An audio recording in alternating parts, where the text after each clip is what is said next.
aujourd'hui, je vais rendre le tabouret et je vais aller chercher le fauteuil pour m'asseoir dedans. Ce sera plus confortable d'être assis dans le fauteuil. Le matin de ce vendredi 8 février 2019, lorsqu'il prononçait cette phrase en quittant sa résidence de Marcory, Guillaume Soro écrivait une nouvelle page de l'histoire de la Côte d'Ivoire. À cet instant précis, je rends ma démission de mes fonctions de président de l'Assemblée nationale de Côte d'Ivoire.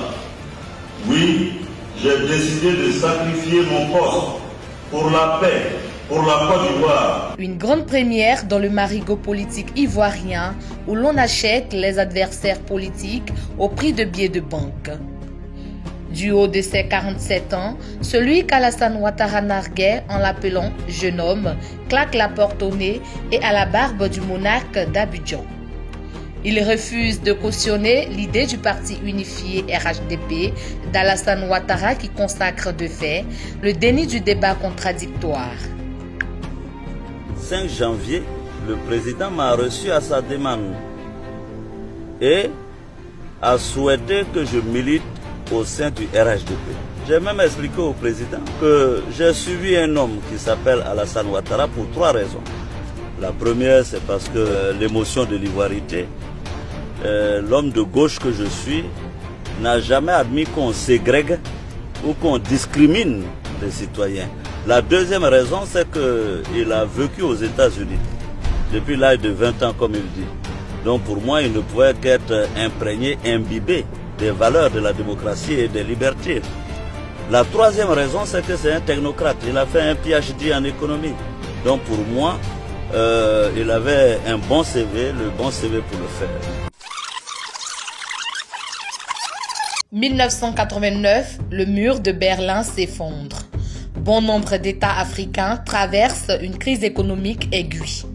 En 1990, à La Baule, lors de la 16e conférence de la France-Afrique, le président François Mitterrand conditionne l'aide de la France par l'instauration de la démocratie à travers le multipartisme dans les ex-colonies.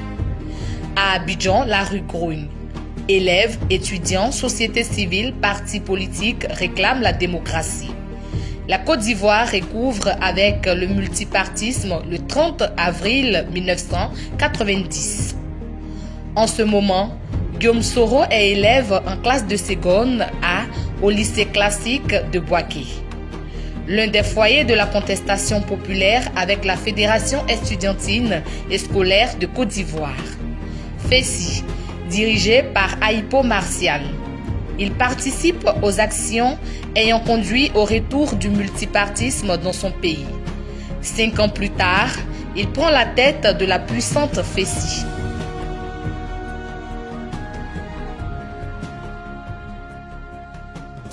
Les étudiants avaient réussi à comprendre le combat mené par Soro Guillaume et son équipe. Les étudiants étaient convaincus. Et donc la mobilisation était de taille. Il fallait coûte que coûte atteindre nos objectifs. Et on n'avait pas peur de la répression en fait. En 2002, il endosse la responsabilité d'une rébellion qui luttait contre la politique de catégorisation des Ivoiriens dont la première victime était un certain Alassane Dramane Ouattara.